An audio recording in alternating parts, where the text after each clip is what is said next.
I would like a definition of the use of operation of any sound-making or sound-producing device. I would like to know what is under that. Is a rifle or a shotgun under that? Because I could fire 100 to 200 rounds. I shoot a lot of shooting.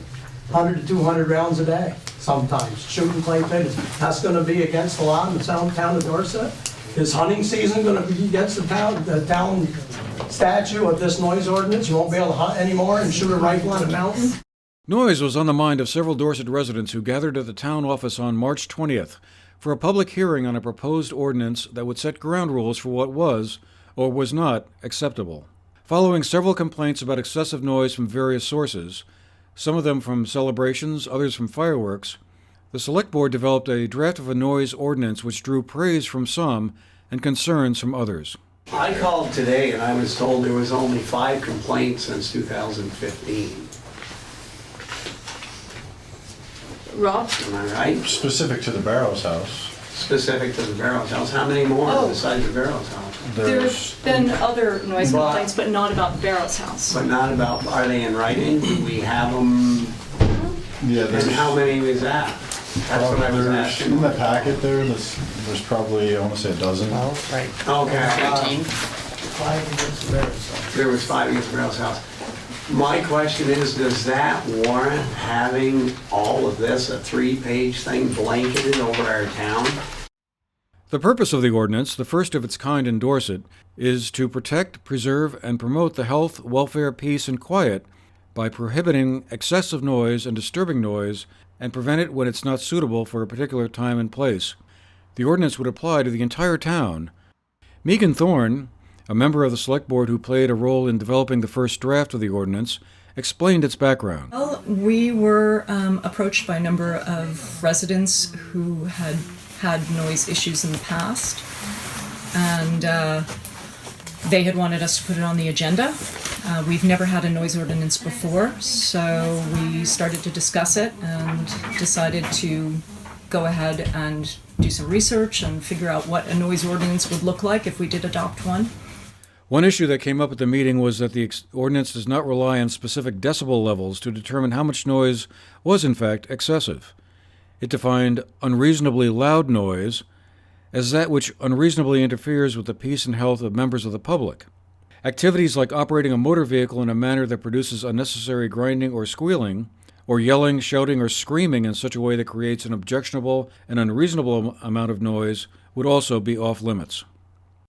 There are actually 2 different kinds of ordinances out there, one based on measurement of decibel levels, the other one is based on a standard based on an objectionable noise based on certain parameters. We decided not to go with the decibel levels just because the enforcement of that would be quite difficult. People would have a hard time knowing when it was or was not over that decibel level unless they each had their own device, and then you have to be in a certain spot to measure the sound.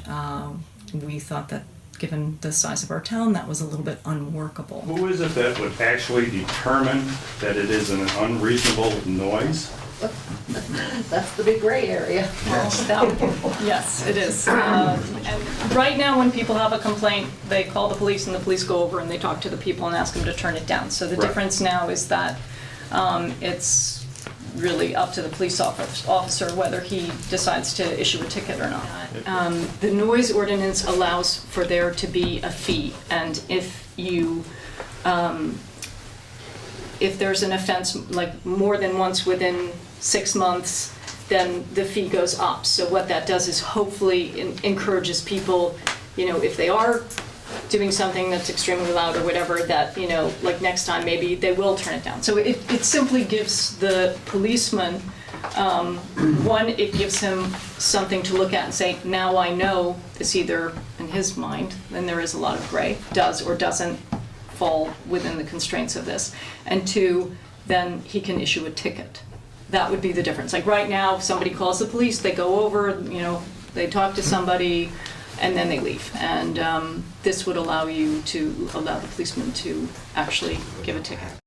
At present, no town permits are required for weddings or special events that might create noise.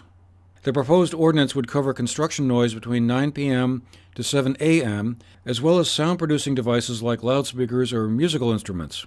But exceptions are also carved out for emergency work, snow removal, school or educational, music, recreational or athletic events, and agricultural operations, among others. The Select Board will revisit the issue again on April 18th at its regular meeting at the Dorset Town Hall in East Dorset. For the GNAT TV News Project, I'm Andrew McKeever.